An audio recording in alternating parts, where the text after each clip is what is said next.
Nič več ne gledam v oči ženske, ki jo objemam, marveč plavam kar skozi njo, z glavo, z rokami, z nogami. In vidim, da je zadaj za očesnima duplinama neraziskano območje, svet prihodnosti, in da tu ni nikakršne logike. Oko, vajeno koncentracije na točke v prostoru, se osredotoči na točke v času. Oko vidi naprej in nazaj, kakor se mu zahoče. Očesa, ki je bilo jaz mojega ega, ni več.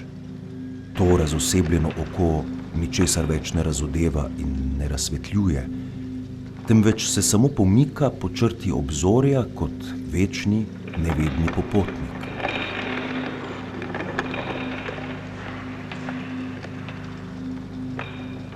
Prerasel sem lastno smrt, jasen in trden v duhu.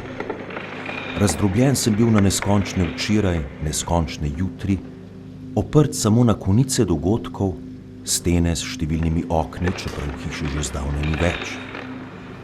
Podreti moram zidove, uničiti okna, poslednjo školjko izgubljenega telesa, če se hočem znova združiti s sedanjostjo. Prav zaradi tega nič več ne gledam v oči in tudi skozi njene, temveč z zvijačno voljo plavam skozi oči. Z glavo naprej, z rokami, z nogami, da raziščem krožnost gibanja. Vidim okrog in okrog sebe. Razdrl sem zid, s katerim sem bil obdan ob rojstvu, in črta poti je zdaj krožna in neprekinjena, preprosta in vsakdanja kot popek. Brezoblična, brezlična, brezskladna, nič drugega kot sosrednji beg čiste blaznosti. Kazalec obstojnosti sanj sem. Dokazujem z letenjem. Zanikujem, ko se spustim na trda tla. Moje oči so nerabne, saj mi vračajo samo podobo znanega.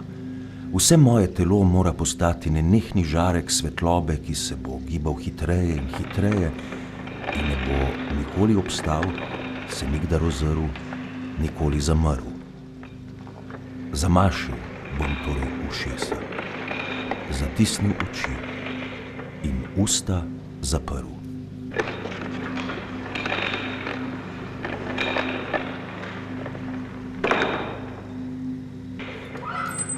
Obraz ima lepo prihodnost, pod pogojem, da bo uničen, razdrt, na poti proti neoznačevalnemu, proti nesubjektivnemu.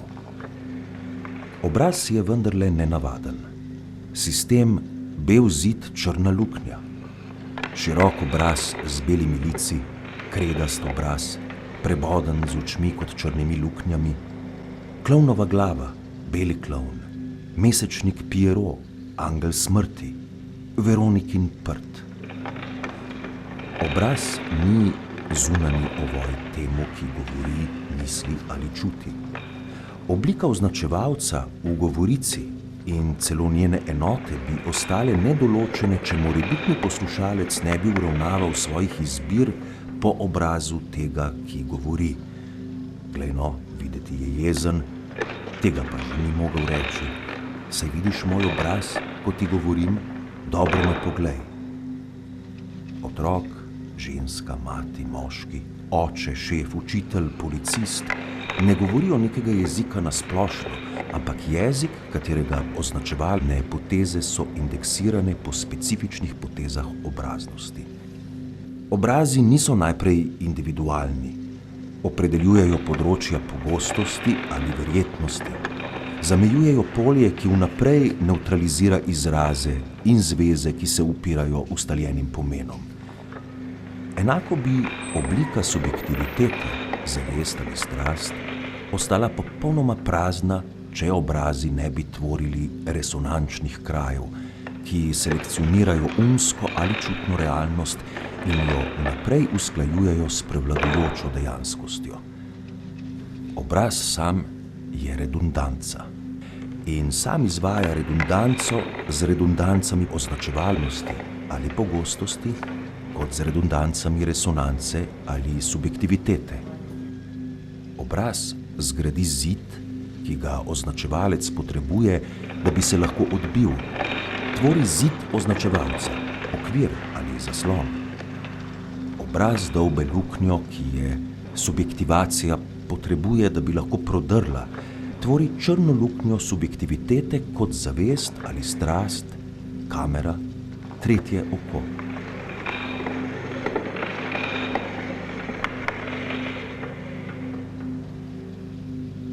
Ali bi morali stvari povedati drugače?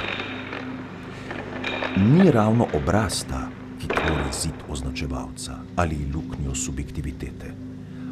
Obraz, vsaj konkretni obraz, se začne nejasno izrisovati na belem zidu. Začne se nejasno pojavljati v črni luknji. V filmu ima veliki plan obraza nekako dva pola. Naredi, da obraz odseva svetlobo, ali nasprotno, tako poudari sence, da ga potopi v neprizanesljivo temo. Neki psiholog je dejal, da je obraz vizualni percept, ki se kristalizira izhajajoč iz raznovrstnih različnosti nejasnih svetlob, brez oblike in brez dimenzij. Obraz, sugestivna belina, luknja, v katero se ujameš. Črna luknja brez dimenzij, bel zid brez oblike, sta najprej že tu. In v tem sistemu so že možne številne kombinacije. Črne luknje se bodisi razporedijo po belem zidu, ali pa se bel zid drobi in gre proti črni luknji, ki vse združi, strmoglavi ali sproži akrecijo. Obrazi naj bi se včasih pojavili na zidu s svojimi črnimi luknjami, včasih naj bi se pojavili v luknji s svojim lineariziranim, ovitim zidom. Grozljiva zgodba, a obraz je grozljiva zgodba. Gotovo drži, da označevalec ne gradi sam zidu, ki ga potrebuje. Gotovo drži, da subjektiviteta ne dolbe sama svoje luknje, a konkretnih obrazov prav tako ne bi mogli vzeti kot popolnoma izdelanih. Konkretni obrazi se rojevajo iz abstraktnega stroja obraznosti, ki jih bo proizvedel obenem s tem, ko bo dal označevalcu njegov beli zid, subjektiviteti pa njeno črno luknjo. Sistem črna luknja, bel zid, torej še ni obraz, je abstraktni stroj, ki proizvaja obraze po deformirajočih kombinacijah svojega kolesja. In ne pričakujmo, da bo abstraktni stroj podoben temu, kar proizvaja, temu, kar bo proizvedel. Abstraktni stroj se pojavi, ko ga ne pričakujemo. Ko zatinkamo, smo v mračnem stanju, doživljamo halucinacije, eksperimente zabavne fizike.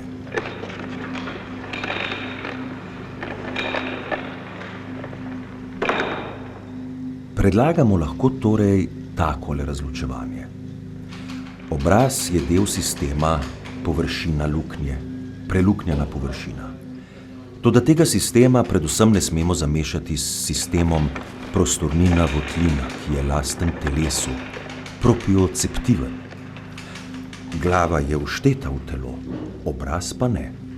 Obraz je površina, poteze, črte, gube obraza, podolgovat obraz, kvadraten, trikoten. Obraz je zemljevid, čeprav se aplicira in ovija na prostornino, čeprav obkroža in obroblja votline, ki obstajajo le še kot luknje.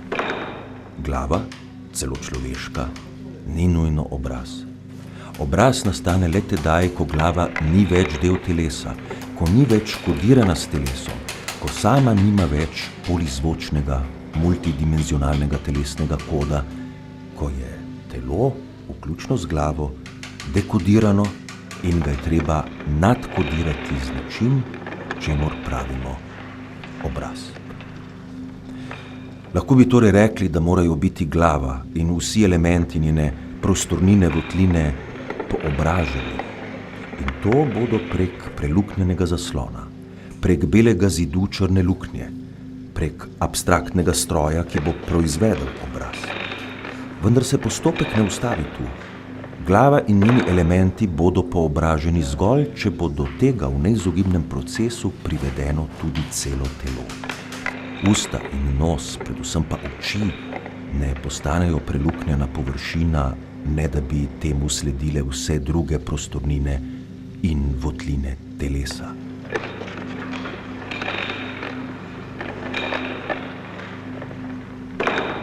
Obraz, ki je odvisen od abstraktnega stroja, se prav zato ne zadovolji s tem, da pokrije glavo, ampak prizadene druge dele telesa in če je treba celo druge predmete brez podobnosti.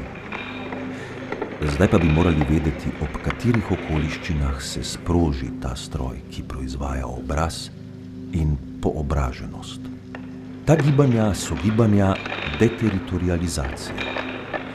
Toda obraz prav tako predstavlja veliko intenzivnejšo, čeprav počasnejšo deteritorializacijo. Lahko bi rekli, da je absolutna deteritorializacija. Preneha biti relativna, ker spravi glavo iz plasti organizma, človeškega, a nič manj živalskega, da bi jo povezala z drugimi plastmi, kot so plasti označevalnosti, subjektivacije. Vendar ima obraz zelo pomemben korelat, in sicer krajino, ki ni zgolj okolje, temveč deteritorializiran svet. Na tej višji ravni so korelacije obraz-krajina številne.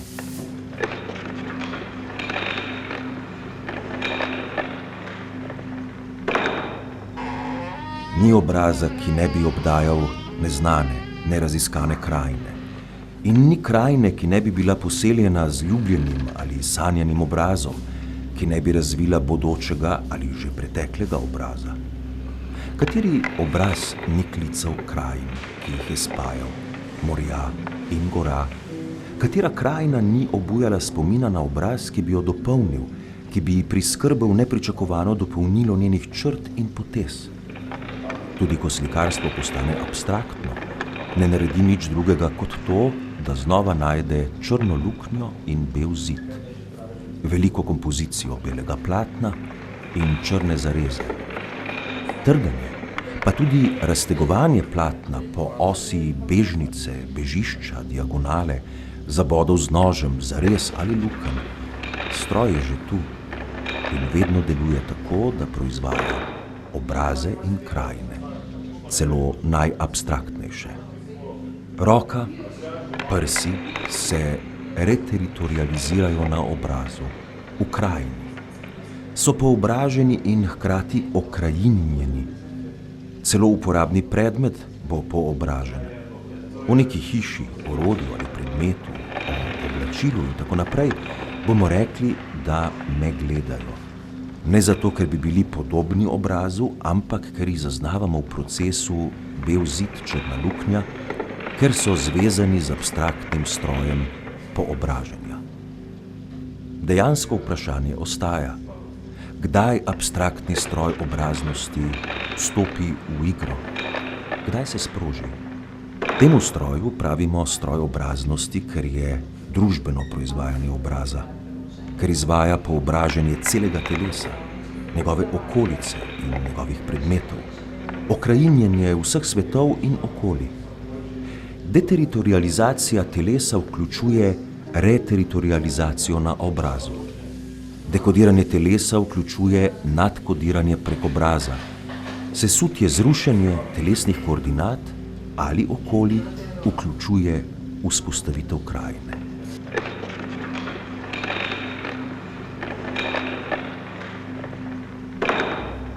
Kako priti iz črne luknje? Kako prebiti zid? Kako razdreti obraz?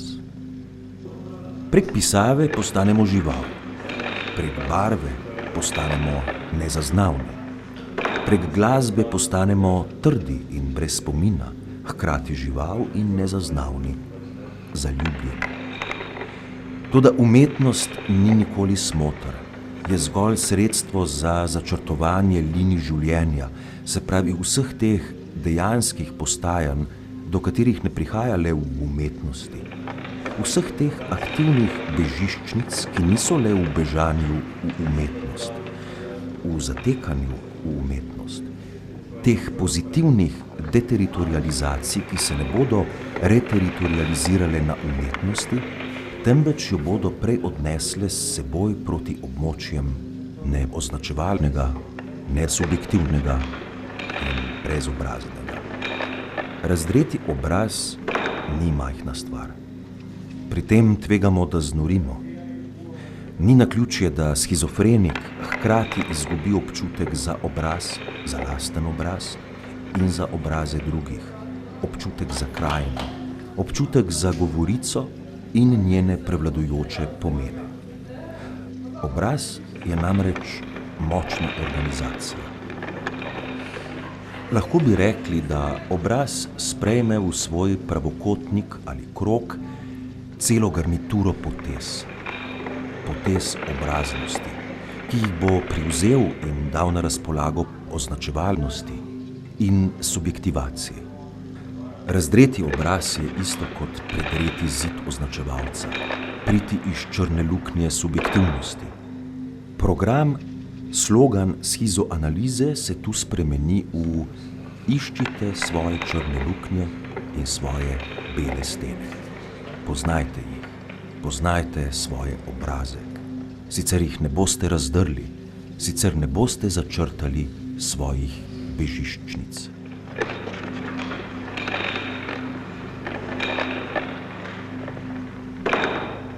Beli zid označevalca, črna luknja subjektivnosti, stroj obraza so gotovo slepe ulice, mera naših podreditev, naših zavezanosti podvrženosti.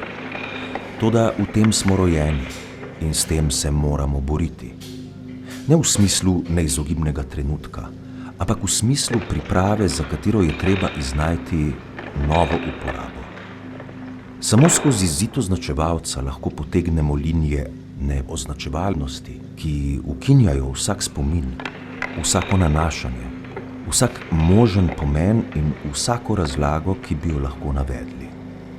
Le v črni luknji subjektivne zavesti in subjektivne strasti bomo odkrili ujete, razgrete, preoblikovane delce, ki jih je treba znova sprožiti za živo, nesubjektivno ljubezen, v kateri se vsakdo poveže z neznanimi prostori drugega, ne da bi vstopil vanje ali si jih podvrgel, kjer se linije sestavljajo kot pretrgane linije.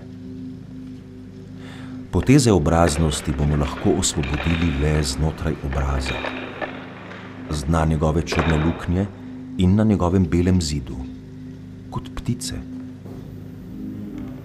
Do primitivne glave ne bomo mogli priti, ampak bomo morali iznajti kombinacije, v katerih se te poteze povezujejo s potezami krajinskosti, ki so same osvobojene iz krajine, s potezami pikturalnosti, muzikalnosti, ki so same osvobojene vsaka svojega koda.